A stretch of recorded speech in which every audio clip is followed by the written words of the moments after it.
بسم الله الرحمن الرحیم. سلام شاگردای عزیز، وقتتان بخیر. امیدوار هستم که همه تان جور، صحتمند و سرحال باشین. درس‌های گذشته تان خوانده باشین و بازم بخیر آماده باشین که یک درس جدید با هم بخوانیم و یاد بگیریم. امروز باز مضمون پشتو صنف 8 تان میخوانیم، درس 21 کتابتانه. امروز یک عنوان بسیار دلچسب و جالب داریم شاگردای عزیز، توکی تکالی. فکاهیات است که در مجموع افرادی که فکاهی میگن خصوصیاتشان میبینیم. فکاهی های جایگاه خاصی در ادبیات پشتو داره یا خیر؟ این تمام معلومات به دست خاطر آوردیم. در آخرام براتان دو دانه فکاهی بسیار جالبه براتان عزیزان میگم. امیدوار هستم که دقت بکنین و بازم درستان یاد بگیرین. ولی پیش از اینکه درس نو با هم بخوانیم و یاد بگیرین، بیاین که یک مرور کوتاه داشته باشیم به درس گذشته ما. اخیستونکی او پلورونکی عنوان ما بود خریدار و فروشنده. گفتیم یک محاوره یا گفتگو بین کسی که یک چیز میخره و دکاندار بود. اونا در مورد چی چیزا گپ زده بودن؟ مشتری آمده بود در مورد ای که روغن داره نداره، به قیمت چند است، سمتر آرد، نخود، تمام موضوعات بین هم محاوره کردن، گفتگو کردن و بالاخره وقت نفر سودای خود خرید و رفت، درس ما و شما هم خلاص شد. از این درسی را یاد گرفتیم که باید همه قدر ما محاوره پشتو یاد داشته باشیم یا گفتگو کلمات آسان روزمره را یاد داشته باشیم که به یک دکان میریم، یک چیز را که ضرورت داریم، اگر دکاندار فارسی بلد نمی باشه ما باید بفهمانیم دکانداره و هم سودای خود خریده بتانیم. امیدوار هستم درس گذشته تان یک بار دیگه به ذهنتان تازه شده باشه یا یک مرور شده باشه. برای حمایت از ما چینل بیگم اکادمی را سابسکرایب کنید و سپس زنگوله را فشار دهید تا به تمام ویدیوهای درسی ما دسترسی داشته باشید و از آنها مستفید شوید. امروز قسمی که گفتم پشتوی صنف 8 تانه میخوانیم. عنوان درس ما هم هست توکی تکالی و به صفحات 94 و 95 میتونین شاگرد عزیز این درس تانه پیدا بکنین و بخوانین. پس دقت بکنین که یک بار درس براتان بخوانم تا مشکلتان در تلفظ کلمات حل شود. درست است؟ توکی تکالی. توکی تکالی زموږ د ولسی ادب یوه برخه ده او زموږ په ولسی ادب کې ډیر ارزښتناک ځای لري. د لنډیو په څیر ځانګړي ویونکي او لیکوال نه لري، نو ځکه خو د ټول ولس شریک مال ګڼل کیږي. ټوکې ټکالې سیمهییز او په ملي کچه ویونکي لري. یوازې ټوکې د خندا لپاره نه بلکې یو عبرت هم لري چې انسانان د ژوندانه د چارو د سمون لپاره ترېنه ګټه اخیستلی شي. ګرانو زده کوونکو، همدارنګه ادامه کې هغه څوک چې ټوکې یې زده وي ټوکمار ورته وایي او هر ګټونکي ته نقدي جایزه هم ورکول کیږي. په ورځني ژوند کې هم خلک د ستړیا د لرې کېدو لپاره ټوکې وایي.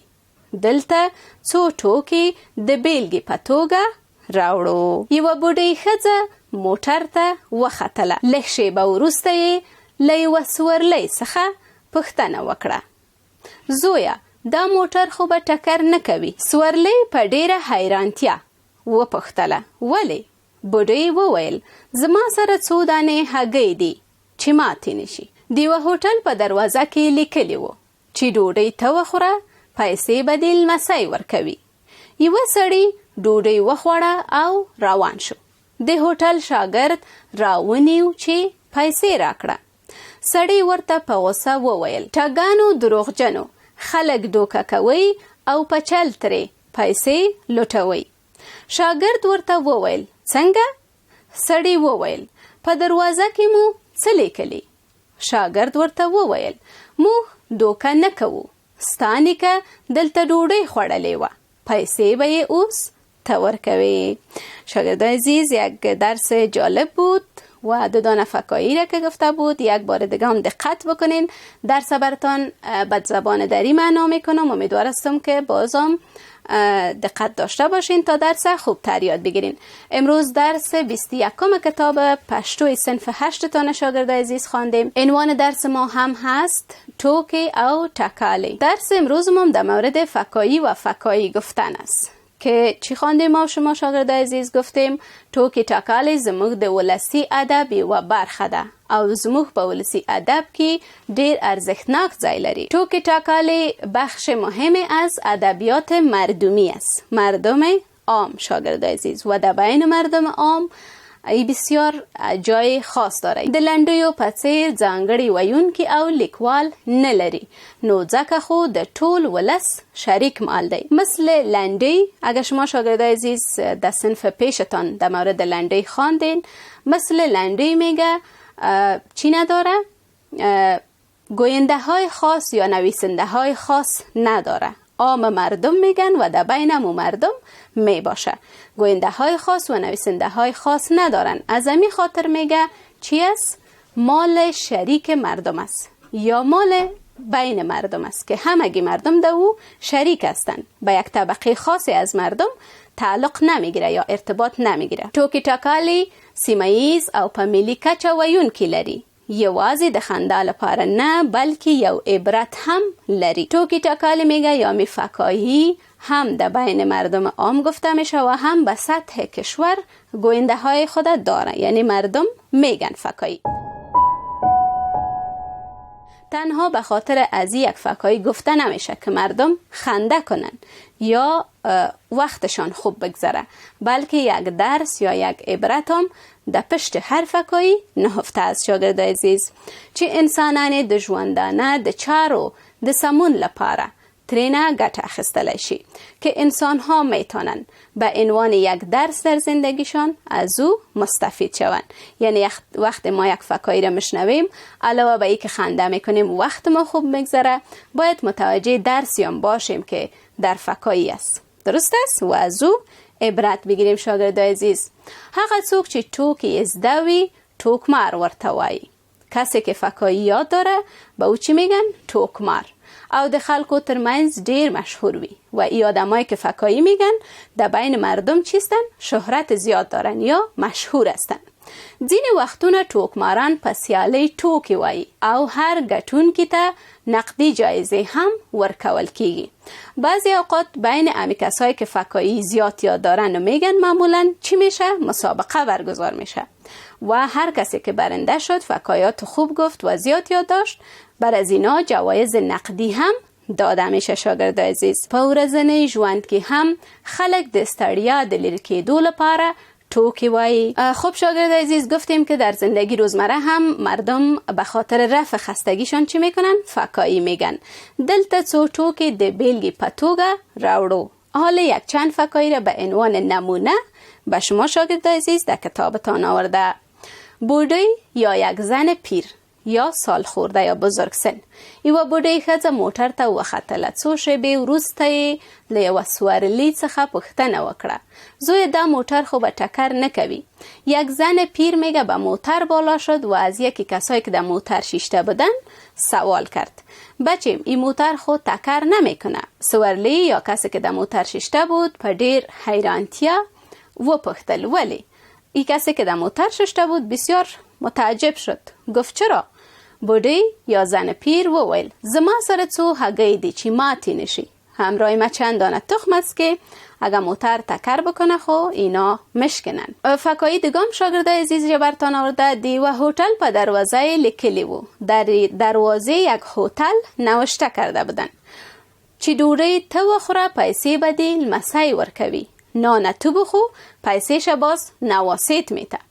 یوه سړی ډوډۍ وخوړه او روان شو. یک مرد آمد دمی هتل نان خورد و حرکت کرد و رفت. د هتل شاگرد راوینی او ورته وویل چې پیسې راکړه. شاگرد هتلی برآمد، ایره دستگیر کرد و گفت که پیسې ما بده. سړی ورته په غصه وویل: ټګانو دروغجنو خلک دوکه کوي او پچل ترې پیسې لوټوي. گفت: دروغگوها فریبکارها شما مردم فریب میتین و با فریب خود از اونا پیسه میگیرین یا پیسهشان میخواین که بگیرین. شاگرد ورته وویل: څنګه؟ شاگرد پرسان کرد: چطور؟ یعنی چطوری گپه بر ما میزنی؟ سړی وویل: په دروازه مو څه لیکلی؟ گفت: در دروازه هتل تان چی نوشته کردین؟ شاگرد ورته وویل: موږ دوکه نه کوو، ستا نیکه دلته ډوډۍ خوړلې وه، پیسې به یې اوس ته ورکوي. گفت: ما مردم فریب نمیتیم. پدر کلان تو یا بابی تو ایجا نان خورده بود، حالا تو نواسش هستی باید پیسیش بتی. شاگرد عزیز درس یاد گرفتین؟ بله. بسیار خوب. به شکل جمع بندی هم یک بار مرور بکنیم. امروز درس 21 کتابتان خواندیم شاگرد عزیز. عنوانش هم توکی تکالی بود یا فکایی. گفتیم توکی تکالی جایگاه خاص خود در بین ادبیات مردمی داره، یعنی در بین عام مردم. گوینده های خاص و نویسنده های خاص نداره، در بین مردم گفته میشه. مثل لندی، مثالشان به شما گفتم، مثل لندی که مردم میگن، ای هم از طرف عام مردم گفته میشه، در بین مردم ارزش خاص خود داره. اما کسایی که فکایی یا دارن به نام توکمار یاد میشن و گاهی اوقات بین از کسایی که فکایی زیاد دارن مسابقه انداخته میشه، جوایز نقدی برشان داده میشه و چند دانه فکایی را در آخر ما و شما عزیزا با هم خواندیم.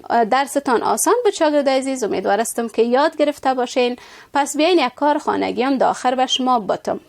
تاسو هم یو ټوک از دکړی او په خپلو کتابچو کې ولیکئ. شما شاگردای عزیزم یک فکایی را یاد بگیرین، بعد از او در بین کتابچه‌تان نوشته کنین. درست است؟ بسیار خوب. درس امروز ما اما قدر بود. قبل از آغاز درس بعدی وقفه کوتاه میگیریم.